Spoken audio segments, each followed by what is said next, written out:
सुप्रभात प्यारे बच्चों, मैं आपकी हिंदी अध्यापिका आज फिर आपके सामने एक नए अध्याय के साथ प्रस्तुत हूँ। हमने पिछले अध्याय 4 किया था। आज हम चित्रकूट में भरत 5वां अध्याय करेंगे। यह अध्याय किसका है? बाल राम कथा का। तो प्यारे बच्चों, इससे पहले हमने किया था राम का वनगमन, और आज हम करने वाले हैं चित्रकूट में भरत।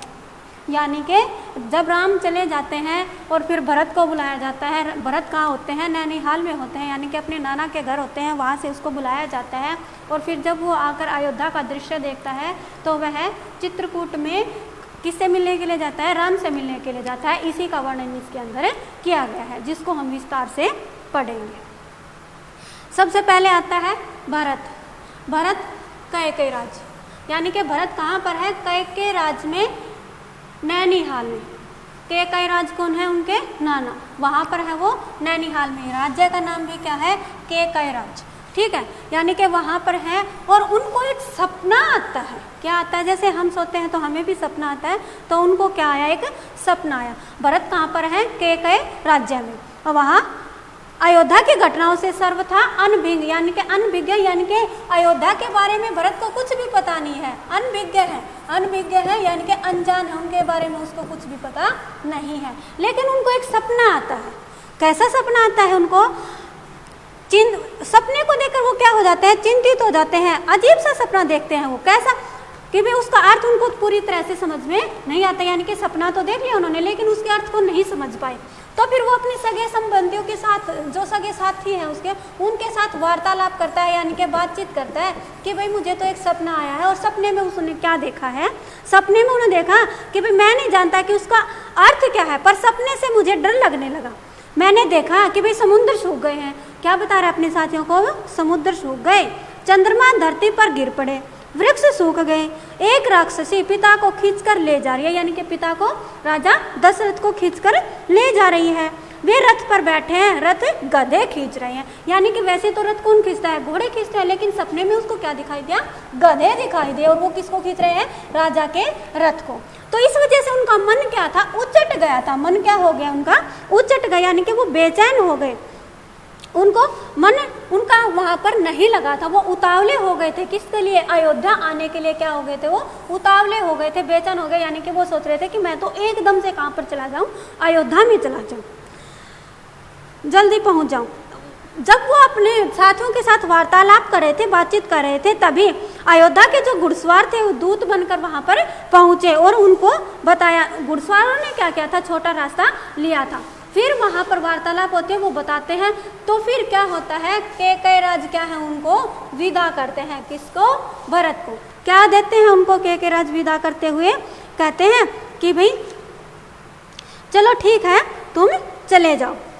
कैकेयी राज भरत को विदा करते हैं। किस किस के साथ? 100 रथों के साथ। 100 रथ दिए उनको, और क्या दिया था? 100 रथों के साथ और सेना के साथ क्या कर देते हैं? उसको विदा कर देते हैं। भरत के पास ज़्यादा सेना है तो वो छोटा रास्ता नहीं अपना सकते थे, इसलिए उनको जंगल से जाना पड़ा। यानी कि वो कहाँ से नहीं जा सकते थे? बस्ती वगैरह से नहीं जा सकते थे। इसलिए उनको अयोध्या पहुँचने में कितने दिन लग गए थे? 8 दिन लग गए थे। कितने दिन लगे उनको अयोध्या पहुँचने में? 8 दिन लग गए थे और थक चुके थे। भरत ने अयोध्या नगरी को दूर से देखा, यानी कि भरत ने अयोध्या नगरी को कहाँ से देखा? भाई दूर से ही देख लिया। लेकिन फिर उनको लगा कि भाई जो मेरी अयोध्या नगरी थी वो तो ऐसी नहीं थी, यानी कि वो उनको सामान्य नहीं लगी। यानी कि नगरी को देखकर उनके मन में आशंका हुई। आशंका किस चीज़ की हुई? अनिष्ट की। अनिष्ट क्या होता है? यानी कि कोई विपत्ति आती है, कोई मुसीबत आती है, कोई संकट आता है, उसको आशंका हुई। यानी कि शक हुआ कि भाई ऐसा क्या हो गया? क्यों? क्योंकि अयोध्या की सड़कें कैसे दिखाई दी उनको? बिल्कुल सूनी, सुनसान, तुमुलवाद। यानी कि तुमुलवाद क्या होता है? जो हर्ष युक्त ध्वनि होती है, पता नहीं वो भी कहाँ गई है। जो कलरव था, जो वहाँ का शोर था, वो भी पता नहीं कहाँ चला गया है। तो ये सब देखकर उनको अजीब सा लगा कि भाई मेरी जो अयोध्या नगरी थी वो तो ऐसी नहीं थी। इनको लेकर उनके मन में हजारों सवाल उठते हैं। फिर क्या करते हैं वो?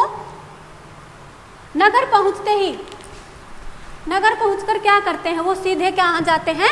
राजभवन में चले जाते हैं। सीधे कहाँ पर जाते हैं वो? राजभवन में जाते हैं, राजा के प्रासाद की ओर। प्रासाद की ओर यानी कि महल की तरफ, राजा के महल की तरफ क्या करते हैं वो? चले जाते हैं। कहाँ गए? राजा के महल की तरफ। फिर क्या करते हैं? महाराज वहाँ नहीं थे, यानी कि राजा दशरथ वहाँ पर नहीं थे। फिर वे कैकेयी के महल की तरफ चले जाते हैं। कहाँ पर चले जाते हैं? कैकेयी के महल की तरफ। कैकेयी के महल की तरफ जाने के बाद वो कहते हैं, माँ अपने पुत्र को गले से लगा देती है, परंतु भरत की आंखें किसको ढूंढ रही होती हैं? अपने पिता को। फिर उनकी माँ बताती है कि भी तुम्हारे पिताजी चले गए हैं। चले गए हैं मतलब वो मर गए हैं, उनकी मृत्यु हो चुकी है। महाराज की मृत्यु के बारे में कैकेयी ने भरत को बताया। भरत यह सुनते ही शोक में डूब जाते हैं, यानी कि उनको बहुत अधिक दुख होता है। वो पछाड़ खाकर गिर पड़ते हैं, विलाप करते हैं, रोते हैं, यानी कि बहुत जोर जोर से वो रोते हैं, रोने लगते हैं, पछाड़ खा जाते हैं। जैसे छोटे बच्चे कई बार कोई चीज़ नहीं मिलती है तो वो पछाड़ खा जाते हैं, उसी प्रकार भरत भी क्या करते हैं? पछाड़ खाकर नीचे गिर जाते हैं और बहुत अधिक विलाप करते हैं, बहुत अधिक रोते हैं। फिर वो थोड़ी देर उनकी माँ उनको ढाढ़स बंधाती है, यानी कि उनको सांत्वना देती है कि भी जो वीर पुरुष होते हैं उनको यह शोभा नहीं देता। तो फिर वो थोड़े से शांत होते हैं। फिर अपनी माँ से पूछते हैं कि भाई मेरे लिए क्या कोई उन्होंने संदेश दिया है? किसने दिया है? राजा दशरथ ने क्या मेरे लिए कोई संदेश वगैरह दिया है? तो उनकी माता कहती है कि भी उनके मुंह से केवल लास्ट में 3 ही शब्द निकले थे। क्या निकले थे? केवल 3 ही शब्द निकले थे। और वो 3 शब्द क्या थे? हे राम, हे सीते, हे लक्ष्मण, यानी कि उन तीनों को ही उन्होंने याद किया था। भरत सोचते हैं कि भाई मेरे बारे में उन्होंने कोई संदेश नहीं दिया। भरत व्याकुल थे, यानी कि बेचैन थे। विकलता बढ़ती ही जा रही थी, उनकी जो बेचैनी थी वो बढ़ती ही जा रही थी। फिर उनकी बेचैनी को बढ़ते हुए देखकर माता कैकेयी ने वरदान की कथा भरत को सुनाई, यानी कि बताया कि भाई मैंने ऐसे ऐसे राजा ने मुझे 2 वरदान दिए थे और वो मैंने मांग लिए। और क्या मांगा? कि भाई तुम्हारा तो राज्याभिषेक मांगा और राम को वनगमन मांगा। फिर कहा कि भाई अब ये जो निष्कंटक राज्य है ना वो अब किसका है? केवल तुम्हारा ही है। यानी कि भरत से कहा कि अब ये जो निष्कंटक राज्य है ना वो केवल किसका है? तुम्हारा है। निष्कंटक क्या होता है? बिना किसी रुकावट के, यानी कि अब तुम्हारी बीच में कोई रुकावट पैदा करने वाला नहीं है। अब तुम आराम से इस राज्य पर राज कर सकते हो। यह सब सुनकर भरत क्या हो गए? क्रोधित हो गए, यानी कि बहुत अधिक क्रोध आया उनको। उन्होंने अपनी माँ से कहा कि तुम तो क्या हो?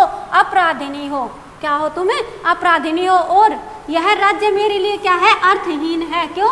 क्योंकि यह राज्य जिसने मेरे पिता को मुझसे छीन लिया है, मेरे भाई को मुझसे छीन लिया है, तो अब यह राज्य मुझे नहीं चाहिए। मेरे लिए यह अर्थहीन है, बेकार है, मुझे ऐसा राज्य की जरूरत नहीं है। उसने कहा कि आपने जो अपराध किया है वो अक्षम्य है, यानी कि क्षमा के योग्य नहीं है। क्यों? क्योंकि आपने ऐसा काम किया है, इसलिए आप क्षमा के योग्य नहीं हो। फिर वो कहता है कि भाई आपके मन में ऐसे ऐसे विचार किसने भरे हैं, यह जानना था उनको। तो इसके लिए उन्होंने किसको लगा दिया? शत्रुघ्न को। शत्रुघ्न ने पता लगाया। फिर वो कहाँ पर चले जाते हैं? माता कौशल्या के भवन में चले जाते हैं। माता कौशल्या क्या कहती हैं कि भाई तूने ले अब अपना राज्य संभालो। क्यों? क्योंकि जो तुम्हारे रुकावट थी बीच की वो चली गई है, यानी कि राम चले गए हैं, इसलिए अब तुम क्या करो? अपना राज्य संभालो। क्यों कह रही है? वो सब वो आहत थी, दुखी थी। किस कारण से? राम के वनगमन के कारण वो दुखी थी, इसलिए वो क्या कहती हैं? वो दुखी हैं। कहती है कि भाई तुम अब राज्य करो इसके ऊपर। वो कहते हैं कि भाई जो कैकेयी ने कहा ना उसका तरीका अनुचित था, गलत था। निर्मम क्या होता है? बिना ममता वाली, बिना हृदय वाली, यानी कि जो कैकेयी ने किया ना वो गलत था। अगर वो चाहती तो कोई दिक्कत नहीं थी, भरत तुम्हारा क्या कर सकती थी? वो राज्याभिषेक करवा सकती थी, लेकिन राम को वनगमन उन्हें नहीं देना था। फिर भरत उनको समझाता है कि भाई जो माता ने किया है उसमें मेरा कोई भी हाथ नहीं है, मुझे इस बारे में कुछ भी पता नहीं है, वो निर्मम है, मुझे इस बात का पता है। फिर वह उनको समझा देता है। ये समझाने के बाद माता कौशल्या क्या करती हैं? भरत को क्षमा कर देती हैं, माफ कर देती हैं। ठीक है। इसके पश्चात क्या होता है? शत्रुघ्न पता लगा लेता है कि भाई कैकेयी के कान किसने भरे थे? किसने भरे थे? मंथरा ने। तो फिर शत्रुघ्न क्या हो जाता है? उत्तेजित हो जाता है। किसको मारने के लिए? मंथरा को मारने के लिए क्या करता है? वो उत्तेजित हो जाता है, तैयार हो जाता है, उद्धत हो जाता है। उद्धत क्या होता है? तैयार होना, यानी कि वो क्या चाहता है कि भाई इसने कान भरे थे और अब मैं इसको क्या कर देता हूँ? उद्धत, यानी कि बेचैन हो जाता है, वो तैयार हो जाता है क्या करने के लिए? मंथरा को मारने के लिए। इन्हीं बीच फिर मुनि वशिष्ठ आते हैं। मुनि वशिष्ठ कहते हैं कि भाई खाली सिंहासन सिंहासन क्या होता है, खतरे की निशानी होता है। क्यों? क्योंकि कोई भी देश दूसरा आक्रमण उसके ऊपर कर सकता है, इसलिए राजगद्दी खाली नहीं होनी चाहिए, सिंहासन खाली नहीं होना चाहिए। भरत को कहते हैं कि भी अब जब तुम्हारे पिताजी नहीं रहे हैं और भाई वन को चले गए हैं तो अब तुम राज्य संभालो। लेकिन भरत क्या कहता है, मुनि से आग्रह करता है और इसको अस्वीकार कर देता है। कहता है कि मुनिवर, यह राज्य राम का है और इसके अधिकारी वही है, मैं इस राज्य को नहीं ले सकता। हम सब वन को जाएंगे और राम को क्या करेंगे भाई, वापस लाने की कोशिश करेंगे, यानी कि उसको मनाकर हम वापस लाएंगे। फिर क्या होती है, वन गमन की तैयारी होती है, यानी कि वन में जाने की तैयारियां होती हैं। वन में जाने के लिए अगली सुबह भरत सभी मंत्रियों और सभासदों के साथ वन के लिए चले जाते हैं। और क्या होता है, गुरु वशिष्ठ भी, मुनि वशिष्ठ भी क्या करते हैं, उनके साथ जाते हैं। मुनि वशिष्ठ भी चले जाते हैं। फिर क्या होता है, नगरवासी भी साथ में होते हैं। और अयोध्या की जो चतुरंगिणी सेना थी, अयोध्या की कौन सी सेना थी, चतुरंगिणी। अब चतुरंगिणी क्या होता है, चतुरंगिणी होता है जो प्राचीन भारतीय संगठित सेना होती है, उसको क्या कहा जाता था, चतुरंगिणी कहा जाता है। जिसके अंदर क्या होते थे, एक गज, गज यानी के हाथी, और क्या होता था, एक रथ होता था। क्या होता था, एक हाथी, एक रथ और 3 अश्व होते थे। 3 अश्व यानी के घोड़े होते थे और बहुत अधिक लंबी पैदल सेना होती थी।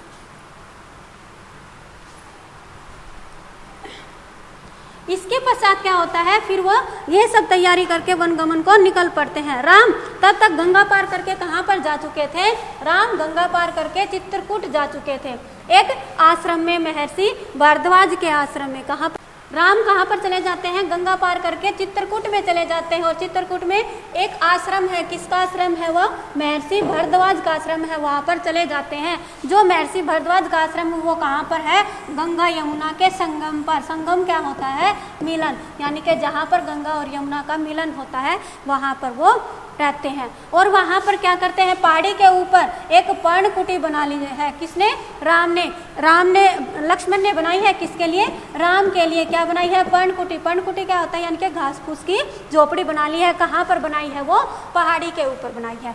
फिर भरत क्या करते हैं, वहाँ चित्रकूट में जाते हैं, किससे मिलने के लिए, राम से मिलने के लिए। रास्ते में जब निषाद राज ये देखता है कि भी सेना को देखता है, यानी कि भरत क्या करते हैं, सेना के साथ जाते हैं और सेना के साथ जा रहे हैं, तो निषाद राज को लगता है कि ये तो राम से बदला लेने के लिए जा रहे हैं, इसलिए वो क्या कर लेता है, 500 नावें जुटा लेता है। किसके लिए, कि भी तैयार हो जाता है, कहीं अगर ये आक्रमण करे तो हम राम की सहायता करेंगे। फिर आगे लक्ष्मण को भी फिर जंगल में से आवाज़ सुनाई देती है। क्यों, क्योंकि सेना चल रही होती है, बहुत भारी सेना के साथ जब भरत जा रहा होता है तो लक्ष्मण को भी आवाज़ आती है। और क्या देखता है लक्ष्मण, विराट सेना देखता है। विराट सेना देख लेता है तो फिर अपने भाई को कहता है, यानी कि राम को कहता है कि भाई ये तो मुझे जाना पहचाना रथ लग रहा है, यानी कि ये जो तिरंगा है, ये जो झंडा है, ये जो पताका है, वो मुझे क्या लग रही है, जानी पहचानी सी लग रही है। और यह अयोध्या की ही सेना है, वे उत्तर की ओर से आगे बढ़ रहे हैं। लक्ष्मण ने पेड़ पर खड़े खड़े ही चीख कर अपने भाई को कहा, यानी कि राम को कहा, और उनसे कहा कि भाई ये भरत आ रहे हैं और वो चाहते हैं कि भाई एक क्षत्रिय राज्य हो जाए मेरा, यानी कि इसीलिए आ रहे हैं, एक क्षत्रिय राज्य हो जाए, यानी कि बिना किसी रुकावट का मेरा ये राज्य हो जाए। लेकिन फिर राम उसको समझाते हैं कि भाई उतावले होने की आवश्यकता नहीं है, पहले हमें देखना होगा कि भाई भरत किस लिए आ रहे हैं, भरत ऐसा नहीं है। राम ने उसे रोक दिया। फिर वीर पुरुष कहा कि भाई वीर पुरुष धैर्य का साथ नहीं छोड़ते हैं, हम प्रतीक्षा करते हैं, इंतजार करते हैं। और फिर क्या होता है, भरत और राम का मिलन होता है, यानी कि भरत और राम क्या करते हैं, मिलते हैं, यानी कि चित्रकूट में राम चला जाता है भरत